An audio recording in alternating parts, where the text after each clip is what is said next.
Hi, I'm Kenda Ruth, and welcome to The Hero Spouse. Today, we're going to answer a question from a left behind spouse who has a narcissistic alienator. And we've been going through this case for a little while. Her bomb drop was September of 2019. Her husband is an off and on midlife crisis person, and he's a high energy replayer. She's been having problems with this alienator. Her question refers to, she says, the alienator who is reaching out to me and attacking me.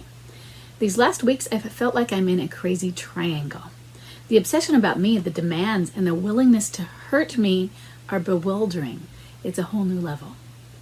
However, I've ignored her demands about trying to get involved, and last week I told my husband I'm not going to respond to anything where she is involved, even kids-related stuff. Then I had to clarify, because not responding to kids stuff would look bad if we need to discuss custody and visitation rights. But I have all the legal support in not involving her in co-parenting. Of course, I've got 3 more texts since that involving her. It says they are discussing Christmas presents for our children, and they want to take them on vacation. They pick up our son. I haven't even read the whole text. Am I fueling these patterns by not responding? Like I'm finally out of the way? So first, let's go over a couple things. It sounds like the reference to her in the text is through the term they. And rather than her being referred to directly, it's just a pronoun. Maybe you need to look at the specifics of it. How specific does it need to refer to her? Are you being too resistant, let's say? And I'm thinking of the word resistant in this because what we resist persists.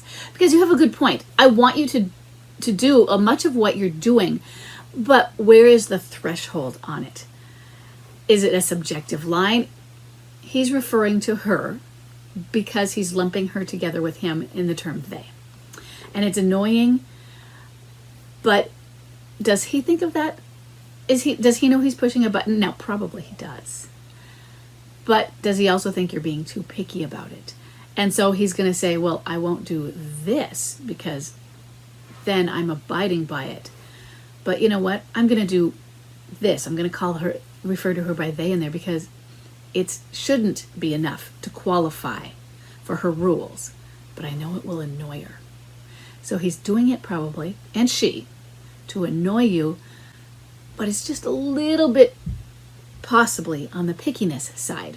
And so that's where you need, I think, to decide where the threshold is. Some of it there are times where you set a boundary and there are certain things you ignore. In other words, you don't give them the energy. Are you fueling the patterns? I think she's fueling the patterns, really. But I think that you have a good point in if you continue to resist in a manner that is overt like this, where she knows the reason you aren't talking to him about something is because he referenced her or he brought her into it. She knows she's getting to you. And her entire goal is to bother you, to annoy you, to frustrate you, to make your life difficult. That's the goal. And so if she knows she's doing that, you're fueling it, or she's being fueled. Let's say it that way. She is being fueled. So when you resist something in an overt manner, in a manner where the other person can tell you're being resistant, then yet you're helping to give them that fuel. So I want you to think instead, I like the boundary. We talked about it last week, I think. It's a good boundary, but there has to be some level of subjectivity, a threshold where this isn't enough. And you just ignore it and pretend it didn't happen. Is that, when he's just referring to her as they, is that level? I don't know. You have to determine that for yourself. And I would also talk to your lawyer because, like you said, you had to clarify because you can't just ignore kids' stuff. There are some things where he might send you let's say he sends you a long text or email. And in it, he has kid stuff and he keeps on topic and doesn't bring her up. but in the same message, he talks about her later or before or something. Are you able to now go through and only address the points that fit the rules? Consider it that way as all. You don't even have to address the others. You might have had to read through them just to get to the next piece, to get to what's valid. But you don't address it. You don't discuss it. You don't tell him that you even read it. You act as though it wasn't there.